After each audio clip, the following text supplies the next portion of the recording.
Joining us now, another Republican presidential contender, former New Jersey Governor Christie. What do you make of DeSantis' response there? Well, look, I still don't think he answered it, right? He lost. Well, we all know that as a matter of law, he lost the election, right? The deeper question, and the one that I think he's dodging, is do you believe it was a full and fair election? That's really the question. And with respect to the interviewer, I think she let him off the hook. I mean, in the end, did he lose? Of course he lost. And I believe he lost because he lost in a full and fair election. There's a lot of Republicans, I think a majority of Republicans in the country do not believe it was a free and fair election. Yeah, well, I think that shows you the impact that Donald Trump has had on a lot of people. And that impact started on election night, Anderson. Because when he came out there that night at 2:30 in the morning and said, you know, we won the election, it's being stolen.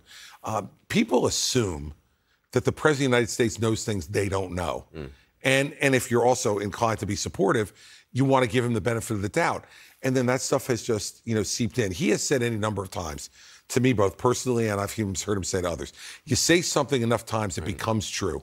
And that is clearly his philosophy on everything he's doing right now to the American people. And I know in your book you wrote about that moment as being the key moment for you, that you were like, all right, enough. Yep. We see how the former president is behaving, the rhetoric against the judge, the prosecution, even Mike Pence. Is this just free speech or more? Look, I mean, I think the judge will decide that ultimately. To me, though, there are always limits on free speech. I mean, this is the classic, you can't yell fire in a crowded theater. I mean, there are limits on free speech. And by the way, when you're a criminal defendant out on bail, and let's focus on that. He is now out on bail in 3 different jurisdictions: New York, Florida, and Washington, D.C. We have a front runner in this race who's out on bail in 3 jurisdictions. It's pretty incredible. And what happens, though, when you're let out is that there are restrictions placed on you for you to stay out. And one of the restrictions that was placed on him was no contact or intimidation of potential witnesses. He's saying, if you go after me, I'm coming after you. His lawyers are now saying that post was that was generalized political speech, not directed at anyone. Well, of course, that's what they're going to say. Because what they really feel like saying is, oh, my God, I can't believe he did that again. You think that's what they said yes, privately to privately. each other? Their lawyers are want to jump out the window, having to defend some of this stuff. And here's the bottom line on it, is that let's put aside if it's legal or illegal for a second. Is this the kind of conduct that the Republican Party or the American people want from someone who's going to be president? To send out tweets or posts, whatever they are, that he sends on Truth Social, saying this kind of stuff, threatening people, trying to intimidate Mike Pence, trying to intimidate the judge. Mike Pence, as we know, he just falls in the line of Rex Tillerson and Jeff Sessions and Bill Barr and all these folks who were the best people ever when he hired them. Right. And then as soon as they say something that extraordinarily loyal also to him. Yes. And as soon as they disagree with him, then they become the worst people on earth. The things he wrote about Mike Pence. Look, I'm running against Mike. I want to make sure I beat him and I become the Republican nominee. But he doesn't deserve that. He doesn't deserve those comments. The former president's lawyer, a new lawyer, John Lauro, is defending the president's actions, obviously. He says a technical violation of the Constitution is not a violation of criminal law. Does that make sense to you? No. And he admits that the president violated his oath. Think about that. The president of the United States promises to preserve, protect, and defend the Constitution of the United States. His own lawyer has admitted he violated the Constitution. I want to play something he told Laura Ingraham on Fox last week. What President Trump said is, let's go with option D. Let's just halt. Let's just pause the voting and allow the state legislatures to take one last look and make a determination as to whether or not the elections were handled fairly. That's constitutional law. That's not an issue of criminal activity. Did he admit the president committed a crime? I mean, because the president is charged with corrupt obstruction of an official proceeding. Right. He did. And let me say what else he did. He's opposite of what the evidence is. Mike Pence has been very clear about this. He said the president didn't ask him to halt or pause. He said that he was asked by the president to reverse it. to reverse the result. And that's what Mike Pence is going to testify to. I suspect that's what he's already testified to in the grand jury. We don't know for sure because those matters are secret, but I suspect he hasn't said anything different to the grand jury. Do you think Mark Meadows is going to testify? Oh, I've said all along, I think Mark Meadows is already a cooperating witness. He has all the looks of a cooperating witness, running into coffee shops away from the press. And he's disappeared in the indictment. I mean, he's referenced once or twice. Right. But So when you didn't see Mark Meadows as an unindicted co-conspirator, and you see absolutely no mention of him at all. How devastating do you think his testimony could be? It could be the worst testimony for him outside of the family members, because Mark Meadows was with him constantly during that period of time. And involved in all of it, in Georgia, in the electors. He was a very involved chief of staff, in my experience. He made sure he was in every meeting and every conversation.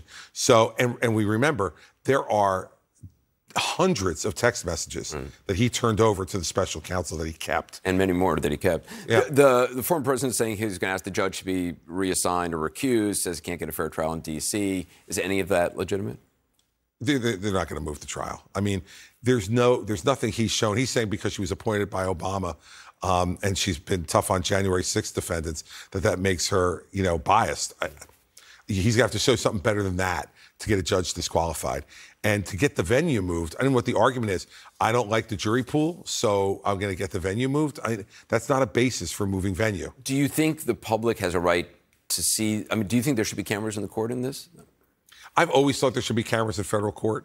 I've thought that if we have them in state court, we should have them in federal court. I understand that there are times when people are performing for the cameras, but I think for the American people to see, because I think, Anderson, the justice system works extraordinarily well in this country in the main. And I think the more we take the veil away from it on the federal side as well, and people get to see the rights of defendants being acquitted, juries really considering all the evidence, deliberating, and then ultimately a verdict being rendered, I think that give more confidence in the system, not less. In terms of, I don't know if you saw it, former Attorney General Bill Barr told Kaitlan Collins last week the DOJ case is legitimate. The former president, quote, should not be anywhere near the Oval Office. The same interview, he didn't rule out voting for the former president in a one-on-one matchup against Biden. Does that make sense to you? Well, I understand he's a loyal Republican. Not entirely, and I think that this is something that people have been avoiding. As you know, a lot of people, some were in the race, some were outside the race, in talking about this. And I think part of it is because there is real serious discontent with President Biden, concerns about his age and his health and all the rest of that. So I think that's why some people do it that way. But I do think that Bill Barr, to be fair to him, has been as clear as any former member of his cabinet on the things that he said about the president, how the president conducted himself, and how he doesn't believe. His critique has been devastating. Yes, and so I think, look, if Bill wants to take that position, I think we need to give him a pass on that one, because in the end, he has put forward substantive facts as to why Donald Trump shouldn't be president again. This new CBS News YouGov poll, 91% of MAGA Republicans and 83% of non-MAGA Republicans think the indictments and investigation against Trump are trying to stop his campaign. The argument you've been making consistently, and especially now, I mean, are you worried that it's not, I mean, how do you make traction with those voters?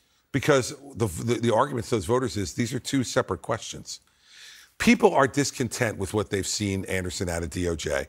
And I can't say I blame them in terms of what happened with Hillary Clinton, or rather did not happen, and what they see now with the Hunter Biden plea being rejected, seemingly because the judge thought it was an unfair plea deal that favored Hunter Biden. If you're a Republican, you say to yourself, this looks fishy. So I think that's where those numbers come from. The separate question is, regardless of that, regardless if you think that his prosecutions are politically motivated or not, there's very little argument about the conduct, the underlying conduct that led to it. Inviting people to Washington on January 6th, saying it's going to be wild, telling them the election is stolen when it isn't, urging them to march up to Capitol Hill and saying, I'll go up there with you. I knew, listening to that, he would never go. If Donald Trump's worried about breaking a fingernail, he doesn't go, let alone be in danger with people who are being violent. Then he goes back to the White House and watches people commit violent acts at the U.S. Capitol and does nothing.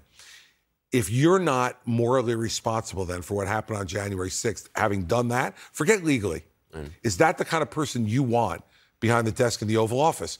Whether you believe he should go to jail or not, whether you believe it's criminal or not, Is that the bar now for being president of the United States? Well, not only he may have committed a crime, but we think it might be politically motivated. That's why I say put that stuff aside and look at the conduct. Look at the conduct in that case. Look at the conduct in the documents case, where he was asked for 18 months quietly, privately to give them back. He didn't.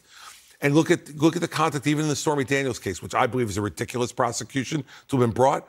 But do we really want a president who's paying off a porn star during an election to hide the fact that he had an affair with her while he was married? Like, that shouldn't probably be the standard for what we want behind the Oval Office. So that's my argument, and that's why those numbers don't worry me nearly as much as you suspect they might. You just met with President Zelensky in Kyiv. What was your impression of him? Very bright, very committed, and very detailed about the things that he thinks have gone well, both in the war and in his relationship with the West. I assume this news of a assassination plot, I mean, it's nothing new. There have been plenty of it, but it probably doesn't surprise you. It doesn't surprise me, especially because, Anderson, I did this work as a prosecutor for 7 years. Your senses get, much more sensitized to this kind of thing. As I was walking through the presidential office building, all the lights were out in the place. There were big drapes over the windows and sandbags everywhere. And it was clear that it was very hard, even for me and people in my party who they were expecting. The security was extraordinary, more than I've ever seen at the White House, for instance. And so when I heard this now today about the plot, I'm not surprised. I think they were aware of what was going on and on guard. You were also in Bucha. I know you met with families whose kids have been taken into Russia. We've done a lot with Karim Khan, the ICC prosecutor. Do you think anybody will be brought to justice on the Russian side for the kidnapping of Ukrainian children? First, the Ukrainians have to win the war before I think there'll be any justice for this. Think about this, and I don't think a lot of people in our country have focused on it. Over 19,000 children verified, and it's probably more, but over 19,000 children verified, taken from their homes and their families. Imagine for anybody out there who's a mother or father, and they've lost their child. Their child is taken away. They don't know if their child's dead or alive. They don't know if their child is being cared for or being abused, and they know they're being programmed to be told that Ukrainians are awful people and that they're really Russians. This is not a territorial dispute. In Bucha, they were talking of soldiers going on one particular street, and we were talking about this, going door to door, taking people out of their homes, men, torturing them, first while alive, gouging out their eyes, cutting off their ears, then tying their hands behind their back and shooting them in the back of the head, and then going back into the homes and raping the women. I mean, this is barbarism. And by the way, it's barbarism authorized and encouraged by the man that Donald Trump calls excellent and a genius and brilliant in Vladimir Putin. Well, if that's brilliance, we don't need brilliance on the world stage. We hear from a lot of, the extreme House Republicans who don't believe the U.S. should be involved, don't think there's too much money going to Ukraine, don't see this as anything more than a territorial dispute that the U.S. shouldn't be part of. What do you say to, do you hear that in New Hampshire voters? Do you hear that in Iowa voters? Is that the majority out there, or is that an anomaly? I don't believe it's the majority. I believe it's a significant minority, so it's not a small amount either. But I think that it's because, quite frankly, President Biden has failed in articulating why it's so important. He's doing things that are more than what President Trump was doing, but he's not articulating the argument.